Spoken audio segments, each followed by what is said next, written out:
I give all praise and glory to Yahweh, Bahasham, Yahweh Shai, Bahasham HaRakah Kodash. Double honors unto our apostle elders that rule Great Millstone Well, and Shalom to the hopeful elect and the nation of Israel, Wa Abba Babal.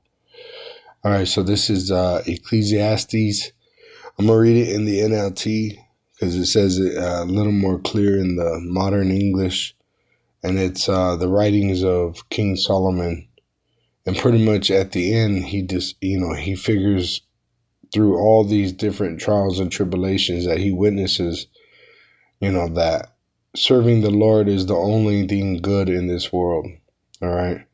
Our Lord being Yahweh and his son Yahweh Shai, which was King Solomon, the wisest king on earth. All right. And King Solomon received the inheritance of King David, which Yahweh is going to send Yahweh Shai back as the King of Kings, and he's going to establish King David and the rest of the elect of the nation of Israel as the ruling body of the world and eventually the universe as we branch out, producing offspring. It says in Ecclesiastes chapter 1, verse 1, these are the words of the teacher, King David's son, which is King Solomon. If you're able to understand, in another life, he was the Messiah, Yahweh Shai, who ruled in Jerusalem, which is the promised land. Everything is meaningless, says the teacher, completely meaningless. So with all his money and all his power and all his sovereignty and everything the Lord gave him, he said, everything is meaningless, says the teacher, completely meaningless. What do people get for all their hard work under the sun? Generations come and generations go, but the earth never changes. The sun rises and the sun sets, then hurries around to rise again. The wind blows south and then turns north. Around and around it goes, blowing in circles, which there's circuits. All right, everything is created in a cycle, like life and death. Daytime starts with the evening, and then it's to the next evening. There's a cycle, weathers, the seasons, everything is built in cycles. It says rivers run into the sea, but the sea is never full. Then the water returns again through the evaporation system to the rivers and flows out again to the sea. Everything is wearisome beyond description. No matter how much we see, we are never satisfied. No matter how much we hear, we are not content. And the Lord said, be content with godliness is true gain. So that's really what we're striving for, is just to be content in our situation with godliness. All right. And that's gain. All right. But you're going to realize as much as you try, there is no contentment. That's why we're crying to Abba, our Father, Yahweh, through his son, Yahweh Shai, to save us from this miserable existence. It says history merely repeats itself. It has all been done before. There's nothing new to do. It's already been done. It's all been figured out, right? You can't reinvent the wheel. It says nothing under the sun is truly new. Even this song that we sing it's called a new song, but it's new because you didn't know it was in the Bible. It's not really literally new. It's been here forever. It's just new to this generation because they didn't know that these words were in the Bible because they were deceived by false religions like Christianity, the Roman Catholic Church, which it produced all kinds of false doctrines. All right. It says sometimes people say, here's something new, but actually it is old. And it's true. Even the fashion, when you look at these people and their fashion, it's just a repeat from different eras. It says, but actually it is old. Nothing is ever truly new. All right. Even a baby has been alive before. It's just being reincarnated, right, through procreation of its father's lineage. It says we don't remember what happened in the past lives and in future generations, right? When we were born, we didn't remember the prophecies. We had to be taught them by Israelite men. That's why we were given the apostles in this generation. No one will remember what we are doing now. All this shit is going to be forgotten because Esau's kingdom is going to be forgotten. Esau, the so-called white race, is going to be forgotten because they're going to go extinct. So everything here is in vain. It's meaningless. All right. It says, I, the teacher, was king of Israel, and I lived in Jerusalem. I devoted myself to search for understanding and to explore by wisdom everything being done under heaven. I soon discovered that our power has dealt a tragic existence to the human race.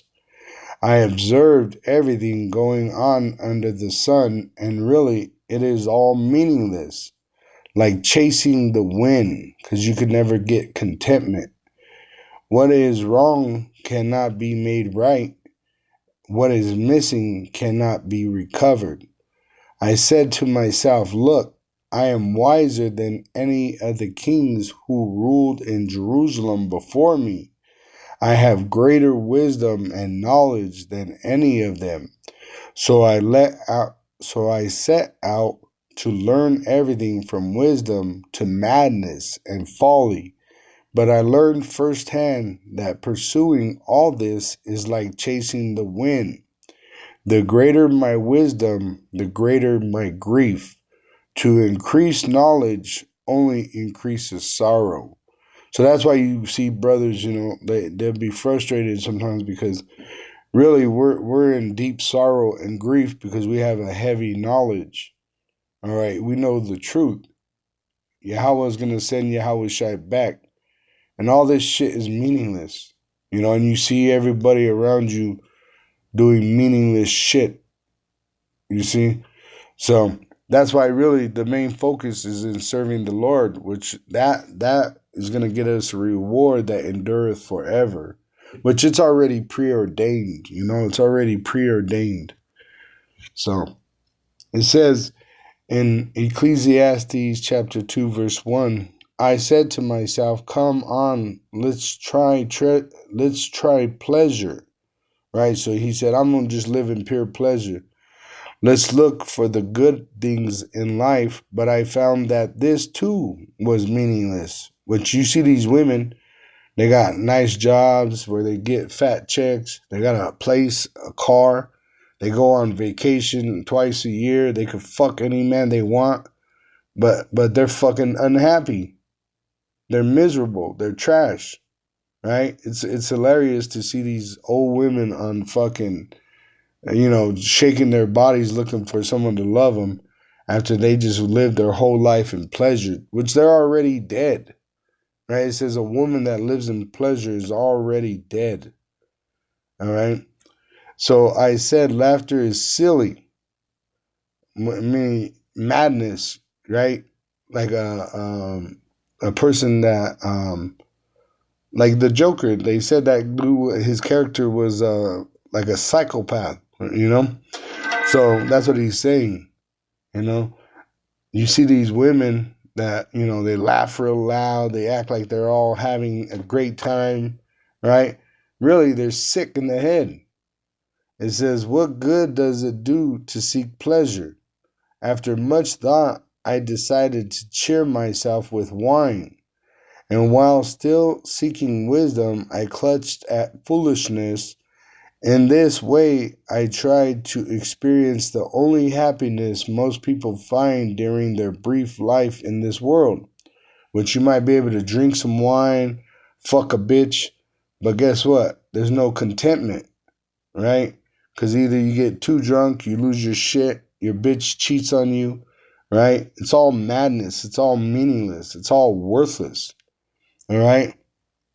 It says, I also tried to find meaning by building huge homes for myself and by planting beautiful vineyards because he had much wealth.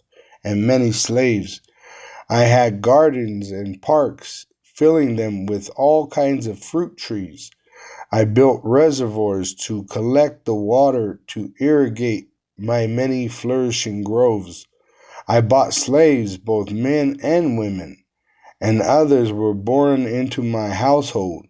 I also owned large herds of flocks, more than any of the kings who had lived in Jerusalem before me. I collected great sums of silver and gold, the treasures of many kings and provinces. I hired wonderful singers, both men and women, and had many beautiful concubines. I had everything a man could desire. So he gave himself to all the pride of life. That's what's called the pride of life, to have money, to buy a home, to build a home, to have all kinds of women, to do all these things that the flesh desires. And he had the ability to experience the pride of life. It says, so I became greater than all who had lived in Jerusalem before me, and my wisdom never failed me. Anything I wanted, I would take. I denied myself no pleasure. I even found great pleasure in hard work, a reward for all my labors. But as I looked at everything I had worked so hard to accomplish, it was all so meaningless because he couldn't find contentment in it. He couldn't find peace of mind in these things, right? If you got a house, you got to worry about the house. You got slaves, you got to worry about the slaves. You got a bunch of bitches, you got to worry about these bitches, right? It says, well, it was all so meaningless, like chasing the wind. There was nothing really worthwhile anywhere. So I decided to compare wisdom with foolishness and madness. For who can do this better than I, the king? I thought, wisdom is better than foolishness, just as light is better than darkness. For the wise can see where they are going, but fools walk in the dark, meaning they don't know what they're doing. Yet I saw that the wise and the foolish share the same fate. Both will die. So I said to myself, since I will end up the same as the fool, what's the value of all my wisdom? This is also meaningless. For the wise and the foolish both die. The wise will not be remembered any longer than the fool. In the days to come, both will be forgotten. So I came to hate life, because everything done here under the sun is so troubling. Everything is meaningless, like chasing the wind. I came to hate all my hard work here on earth, for I must leave to others everything I have earned.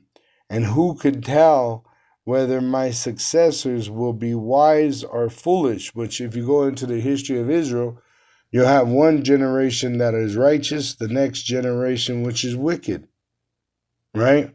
So that's what he's saying, you know. Who's going to say if my offspring are going to be wise or going to be foolish, right? It's all up to the Lord. So building all this wealth to give to your son is in vain too, because what if he's a fool and he loses it all anyway, you know?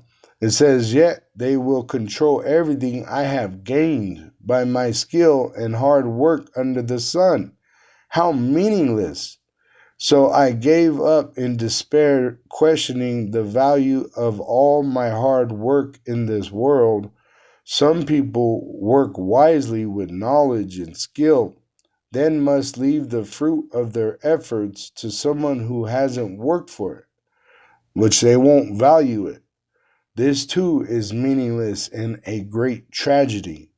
So what do people get in this life for all their hard work and anxiety? Their days of labor are filled with pain and grief. Even at night, their minds cannot rest. It is all meaningless. So I decided there is nothing better than to enjoy food and drink and to find satisfaction in work.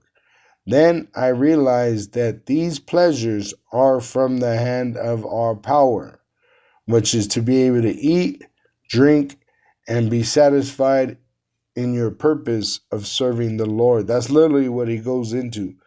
The only satisfaction is pleasing the Lord. All right. Otherwise than that, you're not going to be able to please people. You're not going to be able to even please yourself. It's all meaningless. But what has value is in pleasing the Lord. Yahweh Bahasham and Yahweh Shai. Bahasham means in the name Yahweh Shai. Yahweh Bahasham in the name Yahweh Shai. Baharakah Kodash in the Holy Spirit. All right, because remember, King Solomon was or is Yahweh Shai. For who can eat or enjoy anything apart from him? Right? There's some people, they can't even eat. They got tubes in their stomachs. Right? Some people are starving to death right now. So really, eating and drinking is a gift from Yahweh Ba'asham, Yahweh Shai. And he's about to show it because he's about to send famine throughout the world, but mainly here in America. There's going to be famine to the point where people eat their children. But he's going to give us the ability to eat. He said his anointed are going to eat. His anointed are going to drink, while all the unbelieving are going to eat their children and thirst to death. All right? It says our power gives wisdom, knowledge, and joy to those who please him. See, so you get these things that you want through pleasing him, doing what he said you're supposed to do, whether you're a man, Israelite man, or Israelite woman. But if a sinner becomes wealthy, our power takes the wealth away and gives it to those who please him. This too is meaningless, like chasing the wind. For Ecclesiastes 3, verse 1, for everything there is a season. All right, so there's a system in all these things, a pattern, a time for every activity under heaven. And really, this is how you please the Lord when you start to learn the opportunities that be before us. All right, it says a time to be born, a time to die, a time to plant, and a time to harvest, a time to kill and a time to heal, a time to tear down and a time to build up, a time to cry and a time to laugh, and a time to grieve and a time to dance, and a time to scatter stones and a time to gather stones, a time to embrace and a time to turn away, a time to search and a time to quit searching, a time to keep and a time to throw away, a time to tear and a time to mend, a time to be quiet and a time to speak, a time to love and a time to hate, a time for war and a time for peace, which these are all cycles, right? Life and death, love and hate, right? All these things are cycles, and we got to see the opportunities that we have before us and take advantage of those opportunities while you have them, all right, and not really try to go make your own opportunities, all right? We just got to be still and know that Yahweh, our power, he controls everything through his son Yahweh Shai. It says in verse 9, what do people really get for all their hard work? I have seen the blunder our power has placed on us all, yet our power has made everything beautiful for its own time. See, it's a season. See, and even in the food, there's certain foods you would eat in season and out of season. But because of Esau's technology that was given to him, he has fruit that you could eat out of season. But really, you were supposed to enjoy certain fruits only in certain seasons. You see? It says, yet our power has made everything beautiful for its own time. He has planted eternity in the human heart, talking about the Israelite, But even so, people cannot see the whole scope of Yahweh's work from beginning to end, which when you go through the scriptures, if the Holy Spirit's with you, you'll see it. He'll show you through the mind of the Messiah. So I concluded there is nothing better than to be happy and enjoy ourselves as long as we can. And people should eat and drink and enjoy the fruits of their labor, for these are gifts from our power. And I know that whatever Yahweh does is final. Nothing can be added to it or taken from it, which it's all a script. It's already been preordained everyone's life. Yahweh's purpose is that people should fear him, starting with the Israelite. What is happening now has happened before, and what will happen in the future. And what will happen in the future has happened before, because Yahweh makes the same things happen over and over again. All right, so we learn from the past, but the opportunities are in the future. I also noticed that under the sun there is evil in the courtroom. Yes, even the courts of law are corrupt. I said to myself, in due season, our power will judge everyone, both good and bad, for all their deeds. I also thought about the human condition, how our power proves to people that they are like animals. For people and animals share the same fate, both breath and both must die. Both breathe and both must die. So people have no real advantage over the animals. How meaningless. But, it says both go to the same place. They came from dust and they return to dust.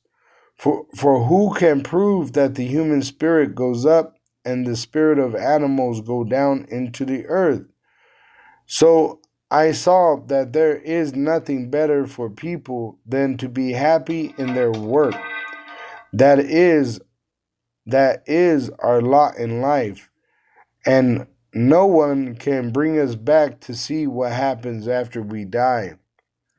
Chapter 4, Ecclesiastes 4, verse 1, it says, Again, I observed all the oppression that takes place under the sun.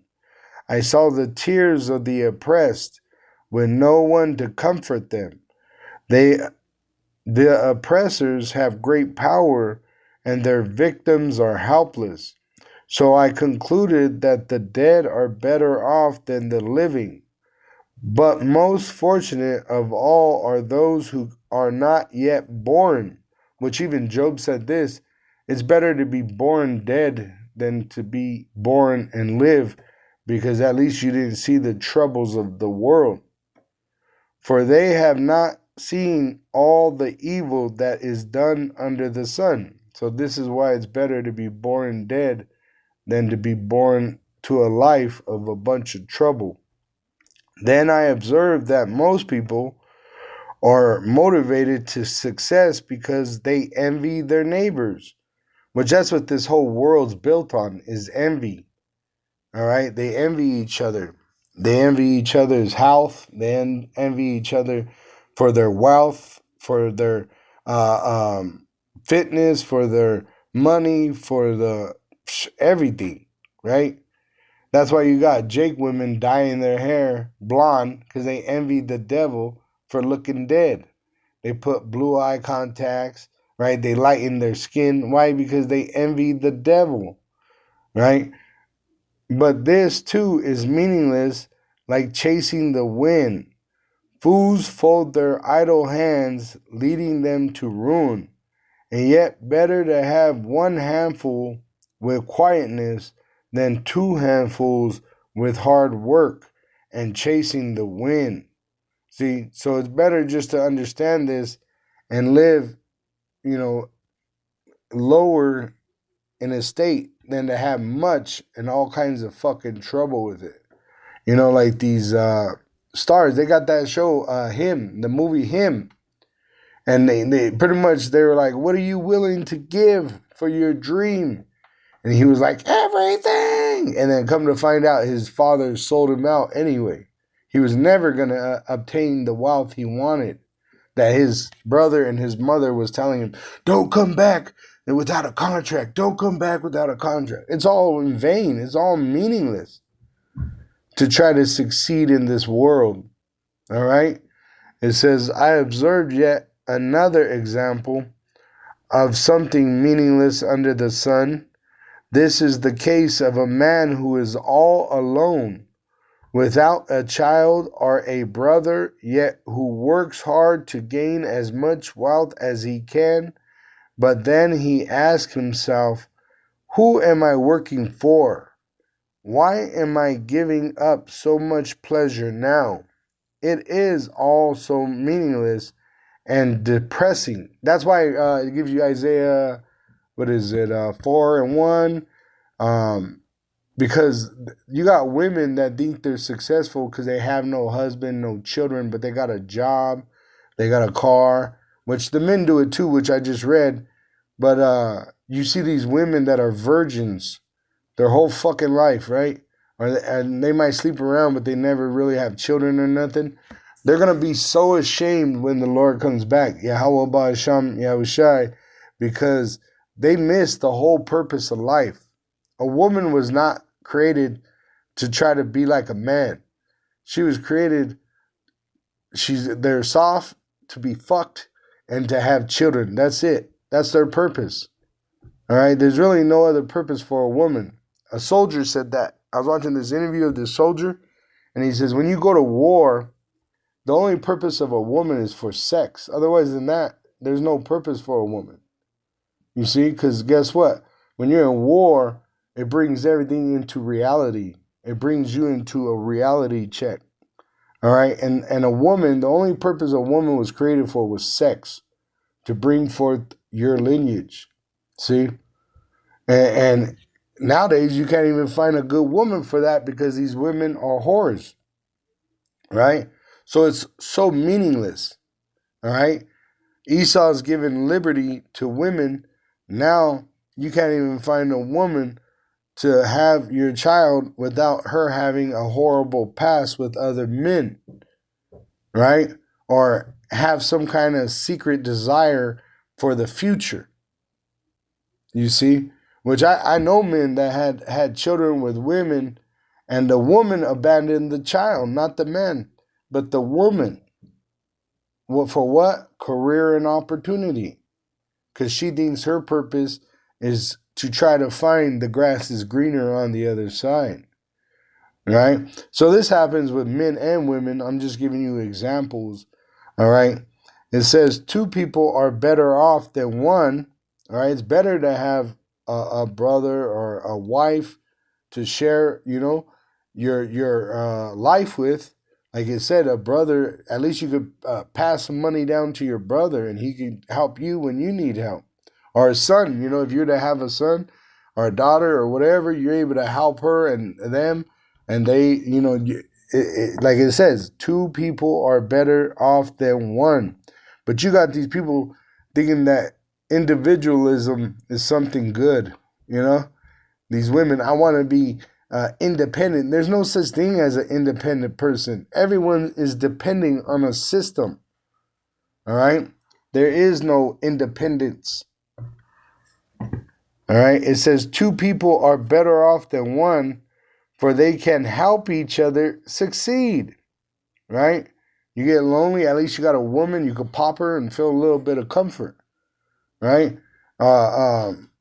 Even conversation, you're alone, at least you got a brother, you can talk to that brother, right? A son, you could share things with that son, all right? Or a daughter, whatever. But to be all alone in this world and have no one and to only try to succeed is a foolish, meaningless life. It says, if one person falls, the other can reach out and help. But someone who falls alone is in real trouble. Likewise, two people lying close together can keep each other warm. But how can one be warm all alone. A person standing alone can be attacked and defeated, but two can stand back to back and conquer. Three are even better, for a triple braided cord is not easily broken. It is better to be a poor but wise youth than an old and foolish king who refuses all advice. Such a youth could rise from poverty and succeed. He might even become king, though he has been in prison. But then everyone rushes to the side of yet another youth who replaces him.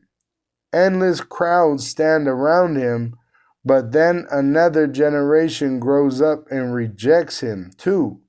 So it is all meaningless, like chasing the wind. All right. It says in chapter 5, verse 1, Ecclesiastes, as you enter the house of our God, Yahweh, which when you go to the prophets, which we're not in buildings, we're out on the streets, we're in these videos, keep your ears open and your mouth shut so you can learn. It is evil to make mindless offerings to Yahweh. Don't make rash promises, and don't be hasty in bringing matters before Yahweh. After all, our power is in heaven, and you are here on earth. So let your words be few. Too much activity gives you restless dreams. Too many words make you a fool. When you make a promise to our power, don't delay in following through. For Yahweh takes no pleasure in fools. Keep all the promises you make to him. It is better to say nothing than to make a promise and not keep it. Don't let your mouth make you sin, and don't defend yourself by telling the temple messenger that the promise you made was a mistake. And that's what's happening now. You got reprobates that are forsaking the faith, apostates. All right, apostasy is the act of forsaking your faith.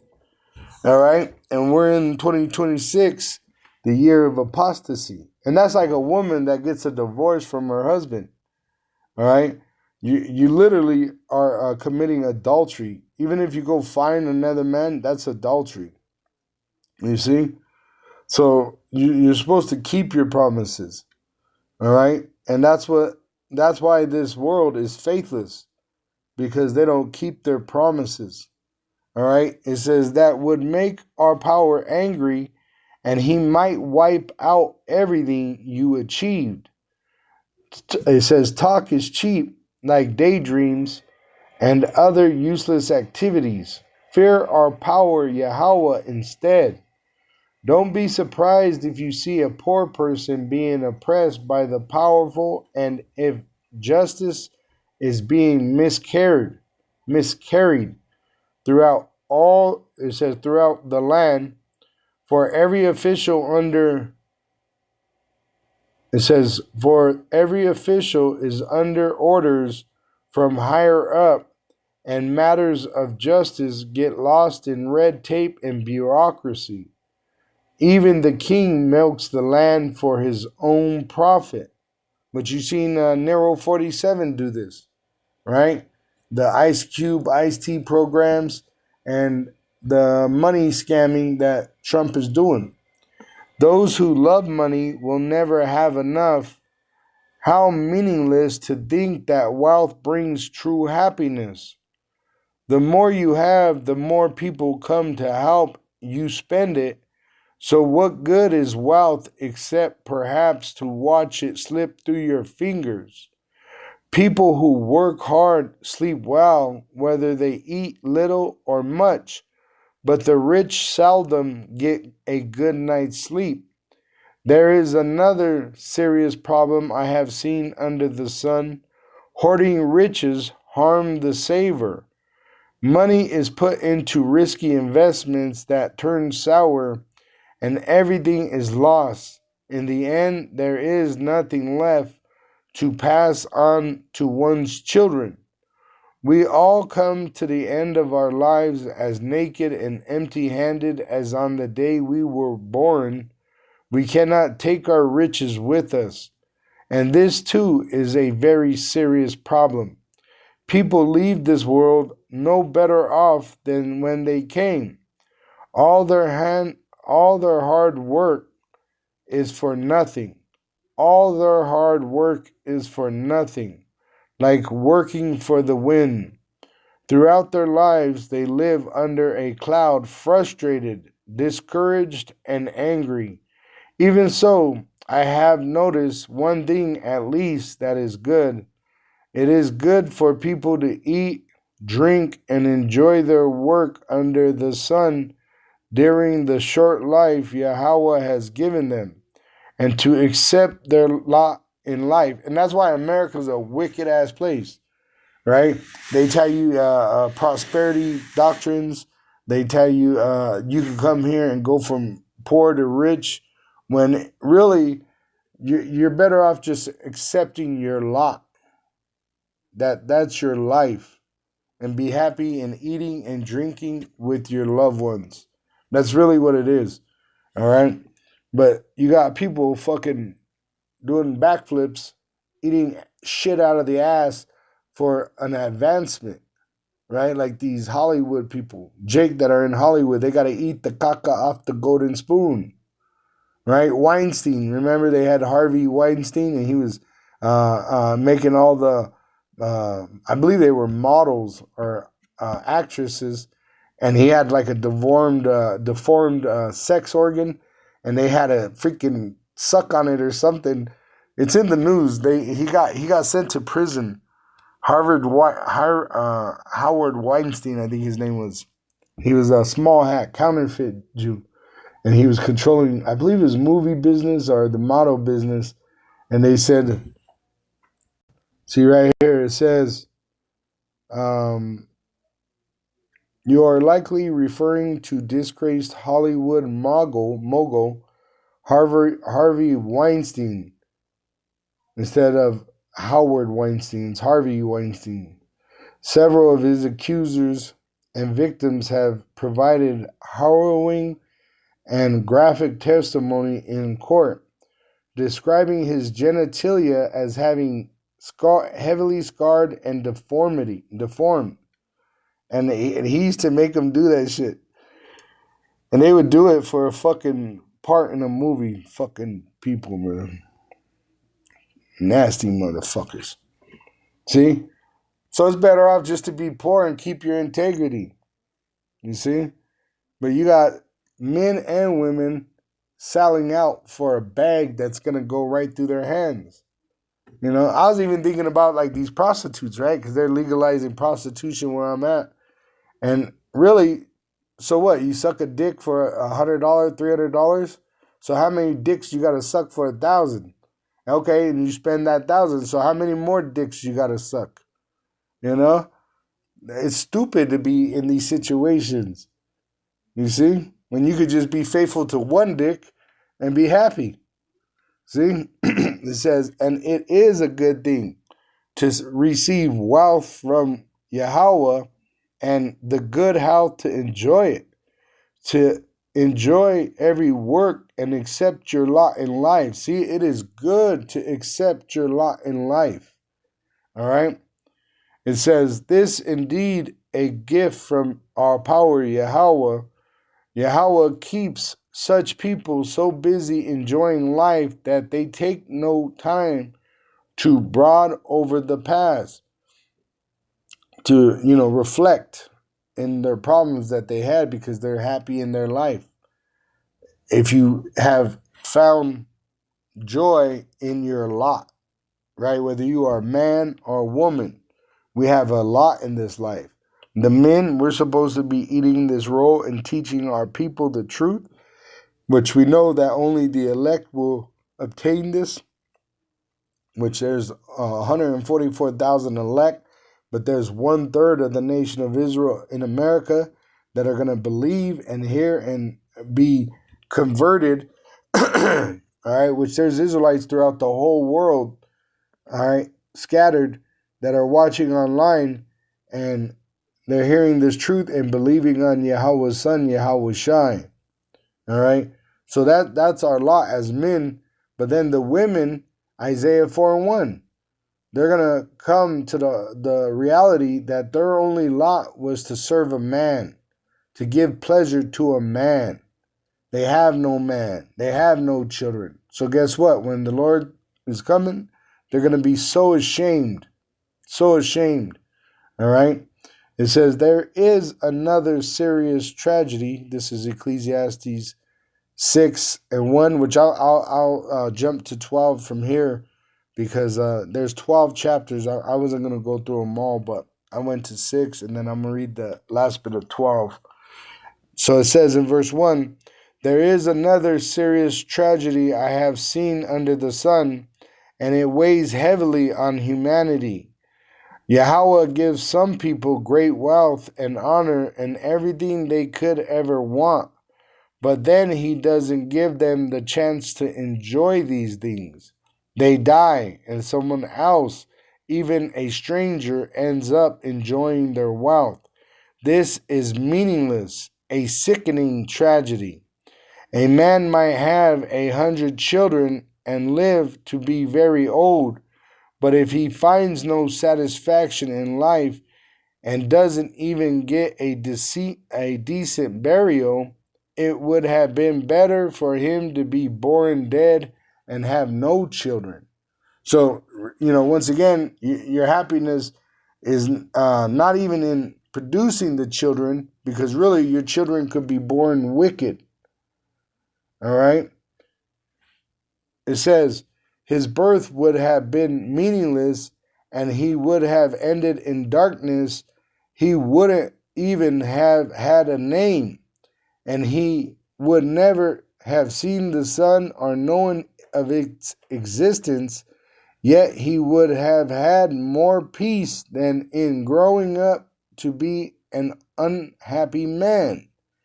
See, so he's saying, King Solomon, the wisest king, the ones that are born dead, miscarriage, stillborn, are better off than them that grow old with lots of wealth and many children. Why? Because at the end of your life, if you're not even given a decent burial from all your children, guess what? It's all meaningless, right? Your wife, she'll end up going to another, right? It's all meaningless. It says he might live 1,000 years twice over, but still not find contentment. And since he must die like everyone else, well, what's the use? All people spend their lives scratching for food, but they never seem to have enough, right? They're always worried. They got food, but they're always worried about more food. They got money, but they want more money, right? So are wise people really better off than fools? Do poor people gain anything by being wise and knowing how to act in front of others? Enjoy what you have. Enjoy what you have rather than desiring what you don't have. Just dreaming about nice things is meaningless, like chasing the wind. Everything has already been decided. It was known long ago what each person would be. So there's no use arguing with Yahweh about your destiny. The more words you speak, the less they mean. So what good are they? In the few days of our meaningless lives, who knows how our days can best be spent? Our lives are like a shadow. Who can tell what will happen on this earth after we are gone? Right? So let's go to Ecclesiastes 12.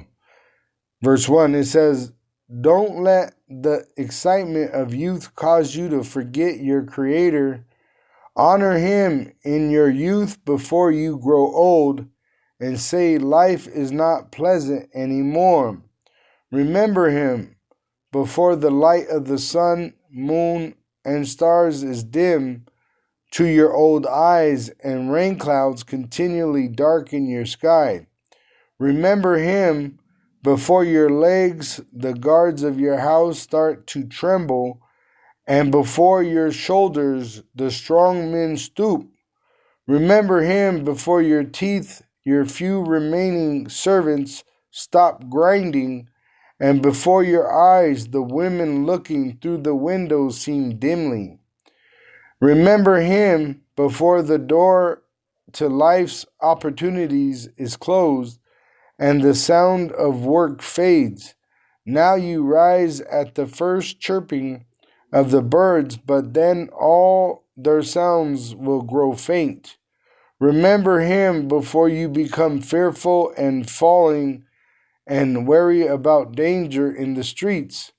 Before your hair turns white like an almond tree in bloom, and you drag along without energy like a dying grasshopper.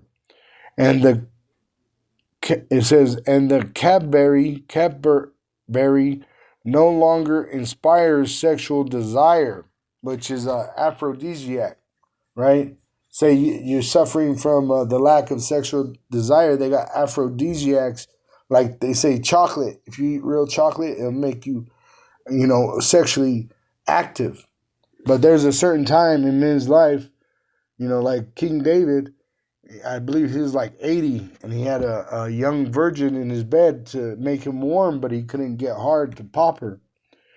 All right? So remember that could come, in your age when you get older, where your rod stops working. So enjoy the opportunity that you have, right, with your wife, and thank the Lord, It says, remember, because it tells you, dealing with prostitutes, they'll pretty much bring you to bread. Remember him before you, near the grave, your everlasting home, when the mourners will weep at your funeral. Yes, remember your Creator now, while you are young, before the silver cord of life snaps and the golden bowl is broken. Don't wait until the water jar is smashed at the spring and the pulley is broken at the well, right? Take care of it now. Deal with it now. For then the dust will return to the earth and the spirit will return to Yahweh who gave it. Because you can't stop yourself from dying. You see? So learn to love your lot now in this life and enjoy the ability to eat, drink with your family. That's the pleasure Yahweh gave man. All right? Everything is meaningless, says the teacher. Completely meaningless. Which I see that these women that have everything but a man, I see that they'll come home and they'll be like, this house is stupid. I hate this house. Why? Because they're all alone in that house. They have no husband. They have no children. Right? They have a meaningless life. Just like a man that works hard to have money but has no wife or no children. It's meaningless. All right? But really, our main purpose is to serve the Lord. And he'll add all these things to you. All right? It says, keep this in mind. The teacher was considered wise, and he taught the people everything he knew. He listened carefully to many proverbs, studying and classifying them. The teacher sought to find just and right words. To find the right words, the teacher sought to find just the right words to express truths clearly. Which there's another truth in Ecclesiastes 7:28. It says, which yet my soul seeketh, but I find not.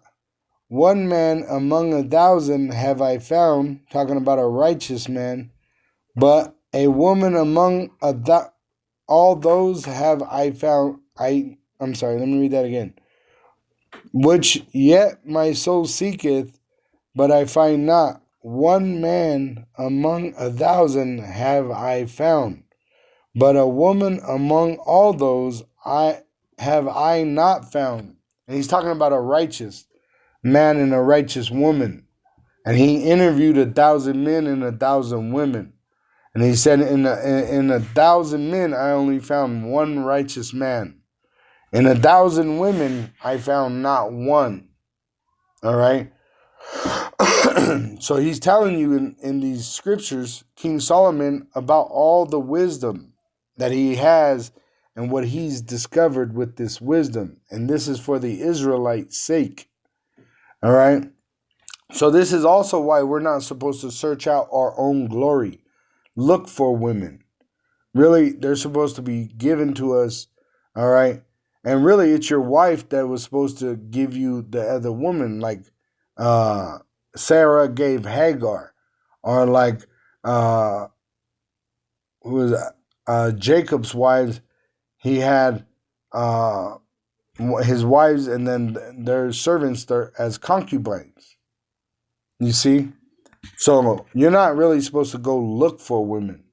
They're supposed to be given to you, even by your own father. But in this wicked ass society, right, they look down on that. They think that's evil and wicked. See? So this world is meaningless. That's why really we hope for a new world where there is righteousness. All right? It says, keep this in mind. The teacher, back in Ecclesiastes 12, verse 9, keep this in mind. The teacher was considered wise, and he taught the people everything he knew. See, so we know everything that we need to know on this earth. All right. It says he listened carefully to many proverbs, studying and classifying them. And that's what we should be in this word, meditating day and night. The teacher sought to find just the right words to express truths clearly so that they could be understood. The words of the wise are like cattle prods, painful but helpful, right? So it's painful but helpful, the truth is. Their collected sayings are like a nail-studded stick with which a shepherd drives the sheep. But my child, let me give you some further advice. Be careful, for writing books is endless, and much study wearies you out. And on the KJV, it says, "Where's the flesh? Wears out the flesh." KJV. And further, by these, my son, be admonished. Of making many books there is no end, and much study is a weariness of the flesh. So we have to find balance in this, right? You're not to burn yourself out in studying, just, being alone and studying all the time, right? The Lord wants you to enjoy eating and drinking with your loved ones. That's why he gave you them, all right? But also, our priority is to serve Yahweh Ba'asham Yahushai by feeding his flock, feeding his sheep. So that is our priority. But with only this, you'll not find contentment. You have to find it in eating and drinking and being with your loved ones. That's why he's going to give his elect men the many women spoken in Isaiah 4:1. See? It says, that's the whole story. Here now is my final conclusion. Fear Yahweh and obey his commandments, for this is everyone's duty. And really it says the whole duty of man in the KJV, because this is first for the man. The Lord's not dealing with no women straightforward. He's dealing with men. And that's why those women, Isaiah 4:1, they got to cleave to the man of the Lord, to have some kind of relationship with the Lord, because the Lord ain't dealing with no women. That's why when he was talking to the women at the well, the disciples were shocked, because why are you talking to a woman? Let alone a heathen woman? But he pretty much told her to go call the Israelites she's been sleeping with, because she was like a whore. and she hadn't called him to bring him forth to see Yahweh Shai. But he condemned her and said, you're not going to be part of this. You know? He said, you know not what you worship. We know what we worship. The salvation is with the Jews, Judah. All right? Yahweh Shai was out of the tribe of Judah. Today, the tribe of Judah is the American Negro. All right? Now, just because they're part of the tribe of Judah, it says not all Israel is of Israel. So just because a person is so-called an African American, it don't make them righteous, right? You got some wicked ass African Americans, right? But Judah today in America is known as the African American, all right? But once again, all the 12 tribes are scattered throughout the world, but the main prophecy is here in America with the so-called American Negro, Latino, and Native American Indian. We are the biblical Hebrew Israelites, and the Lord is going to say, Yahweh is going to send his son, Yahweh Shai, to save a remnant. All right? It says, Yahweh will judge us for everything we do, including every secret thing, whether good or bad. All right? So there's a judgment coming for everyone, and Yahweh is going to send Yahweh Shai to judge. It says that in Revelation 19. I'll go back to the KJV. Revelation 19 and 11. And I saw heaven open, and behold, a white horse, which he's coming with the glory of his Father on a chariot, a so-called UFO. And he that sat upon him was called Faithful and True, and in righteousness he does judge and make war. So the righteousness there is according to the commandment of Yahweh. He's going to judge the world according to the commandment of Yahweh. Now the elect are ordained to be saved, making us exempt from that judgment through that spiritual mark, the Tawah, which is our desire given to us for Yahweh Ba'asham Yahweh Shai through the Holy Spirit. All right? So Yahweh is going to send Yahweh Shai to judge the world and everyone in it. It says in Revelation 22, verse 12, I'll start at 11.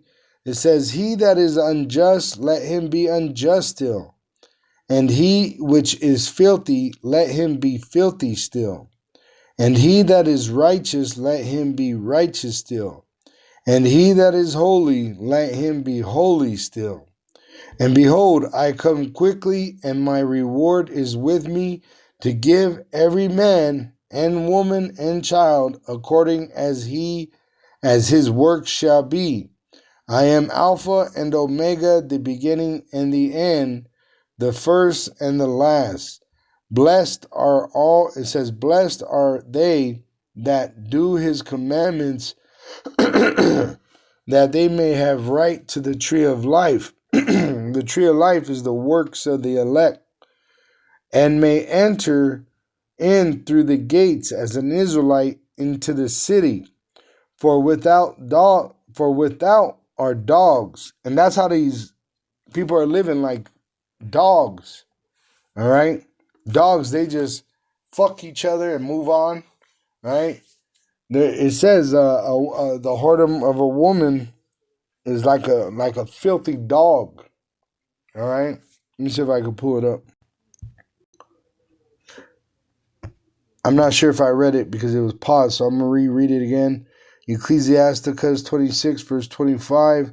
In the Apocrypha, a shameless woman shall be counted as a dog, but she that is shamefaced means she's not looking at men, will fear the Lord. So a woman that does not look lustfully at other men, right, she fears the Lord. But a shameless woman, she's counted as a dog. All right? Now going back to Revelation 22, verse 14, blessed are they that do his commandments, that they may have right to the tree of life, and may enter in through the gates into the city, being Israelites, for without are dogs. So see, I just read to you, a shameless woman is a dog, right? So that's why these women are going to be lamenting.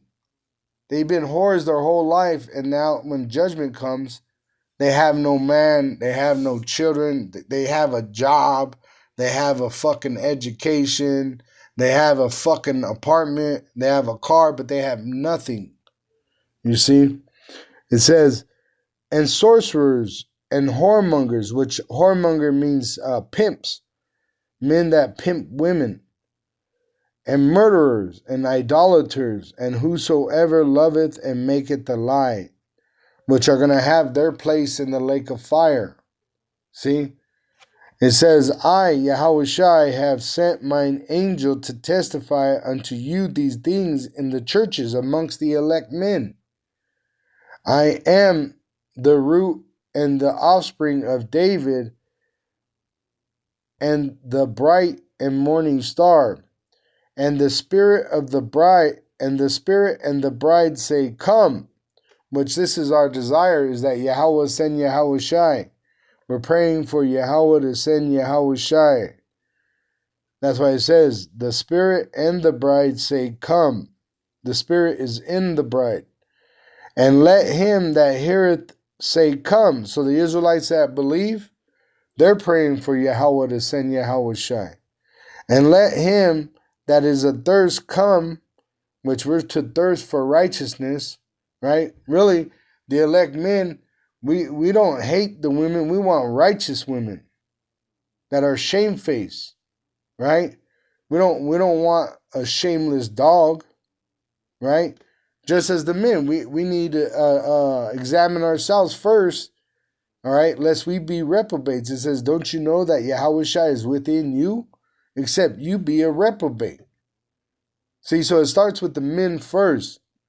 Then it goes down, trickles down to the women and the children. This is the order. And that's why you got men that are repenting and being prepared for salvation. And as it says in Isaiah 4:1, you got women that are starting to examine themselves.